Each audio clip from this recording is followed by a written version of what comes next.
Hey, what's up, everybody? This is D with MKD58 Media. Got another movie review for you guys. This movie review is for the 1982 classic, gotta say classic, 1982 film, The Thing. Alright, from John Carpenter. This stars Kurt Russell. Keith David is in this. Wilford Brimley is also in this. A whole slew of other folks are in this movie. Watched this for the first time the night before last night. I had seen so much of this movie in bits and pieces, clips and things like that, where once again, this happens with me a lot, felt like I knew as much as you could know about a movie without having actually seen it in totality. That's what happened with The Thing. So I figured, okay, let me go ahead and give this thing a watch, especially since I've been on this kind of John Carpenter, well, more than just John Carpenter, but I've been watching a lot of the John Carpenter stuff, but been on this kind of Lovecraftian style horror stuff, things that can fall into that category. So I was like, let me go ahead and knock out The Thing and give that a watch. So went ahead and watched it. This movie is a great movie, very well made film. The pacing, the impeccable timing and editing for how they did this film, the acting, every person in the cast did a great job. Everybody pretty much performed their role perfectly. Like, everybody was pitch perfect. Well, first off, let me give the kind of a little bit about the plot. It's a research facility outpost in Antarctica, I believe. And one of their sled dogs was out and about, I'll just put it that way without giving certain things away, returns from wherever it was. I know where it was, but I'm just being vague on purpose. Returns from wherever it was back to the research facility outpost, and it has a extraterrestrial alien type organism inside of it that's kind of infected it, so to speak, and it returns to this research facility, and then that organism is an organism that can basically infect any person or animal and then imitate that person or animal. It can mimic them. It can basically, become them in a way, behave like them, but it won't really fully be that person.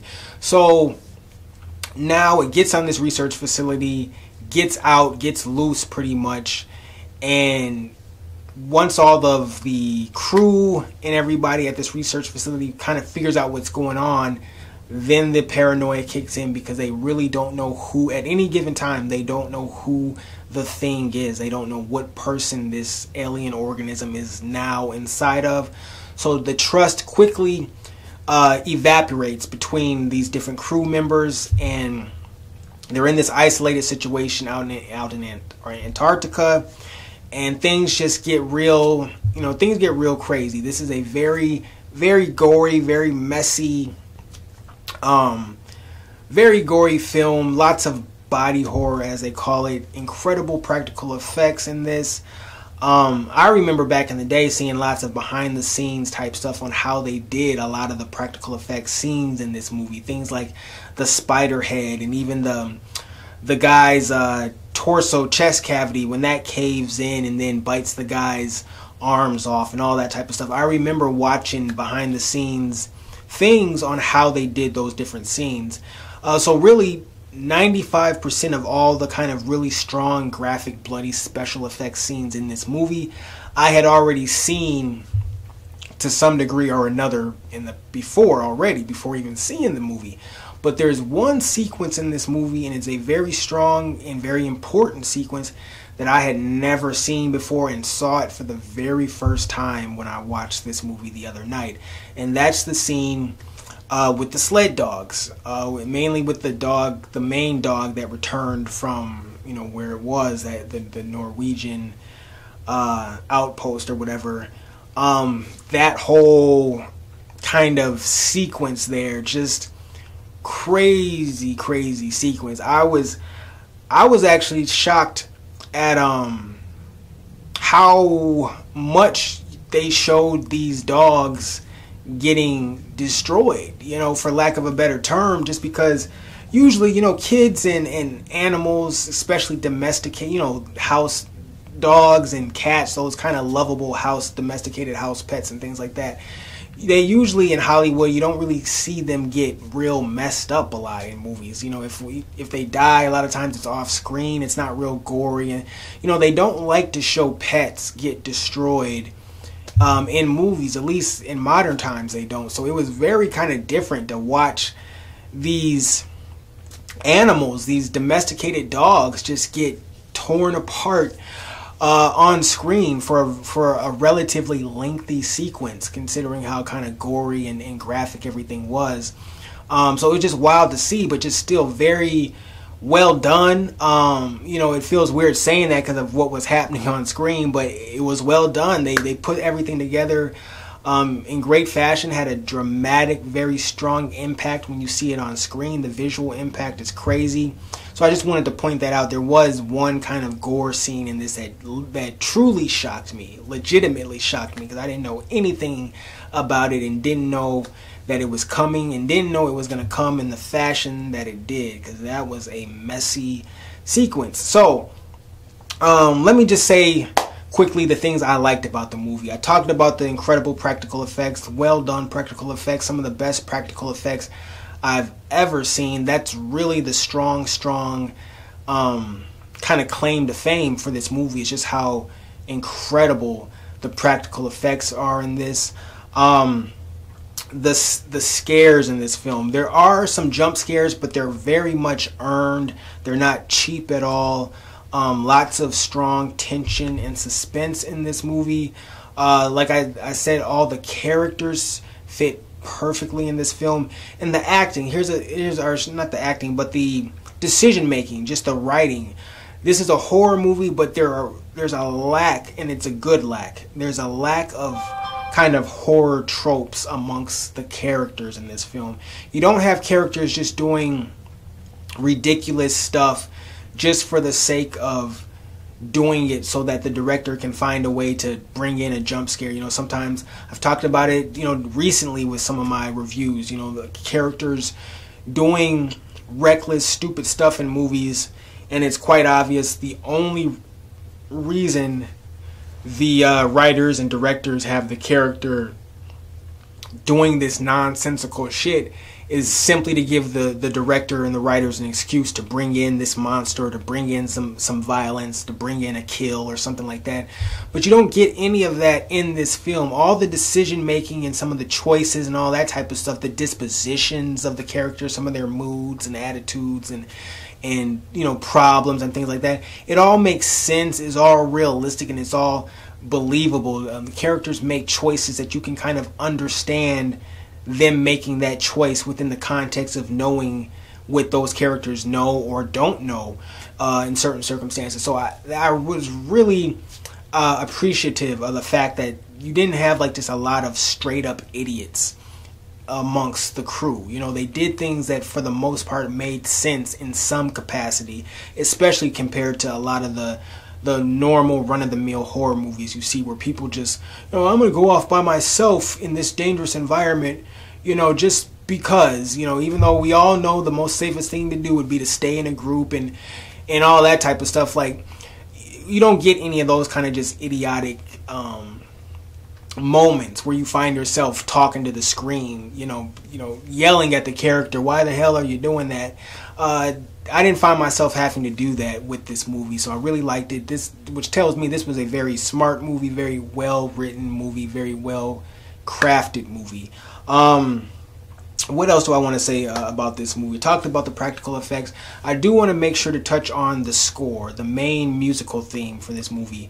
It's very impactful. It works. It's a very simple score. It's only like a few notes. It's super simple, but in my opinion, a lot of times the most effective scores in film can be the most simple, can have the kind of the most simplest construction, and that was kind of the case with the score for The Thing. But I thought it was a very strong score, very impactful, ramps up the suspense, ramps up the ominous mood, and increases the atmosphere.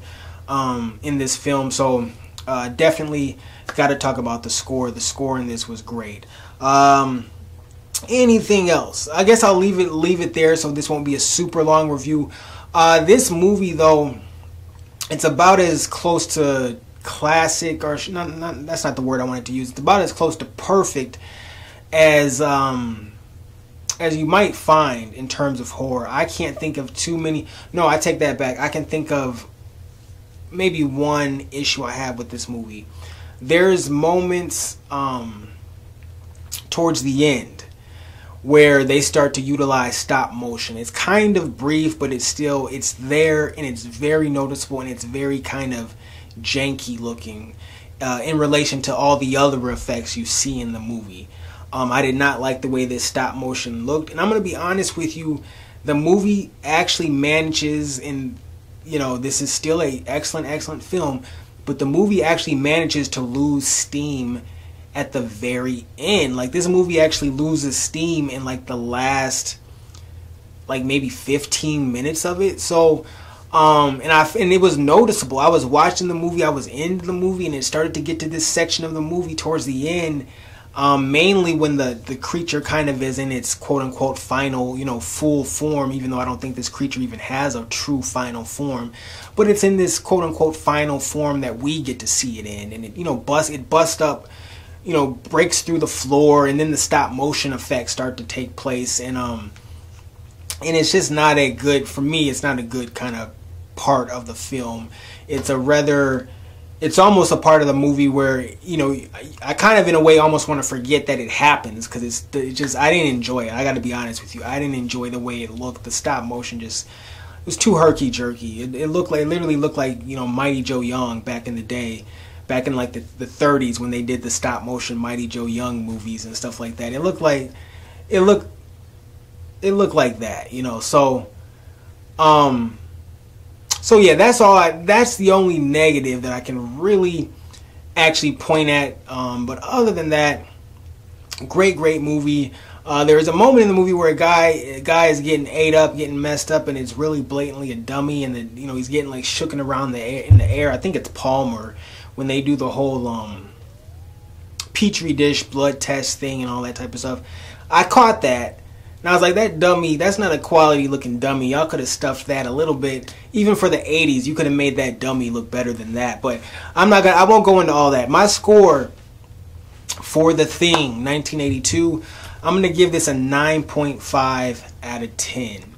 Very good craftsmanship with this movie. I was engaged throughout, and it only has like a 109-minute runtime, so it's very efficient. Once again, I'm enjoying these movies that are in that kind of 95 to 110 minute runtime range, where there's no fat on the film. They utilize everything perfectly. Great timing, like I said.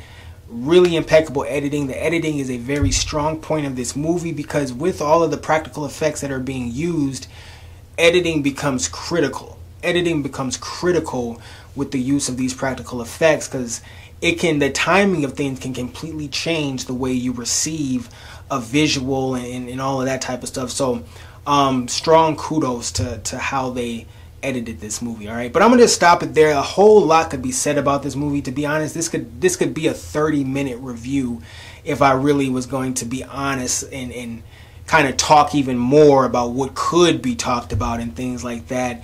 So yeah, but I'll leave it there. 9.5 out of 10 for The Thing, 1982, directed by John Carpenter, starring Kurt Russell, Keith David, Wilford Brimley. Check it out if you haven't already. All right.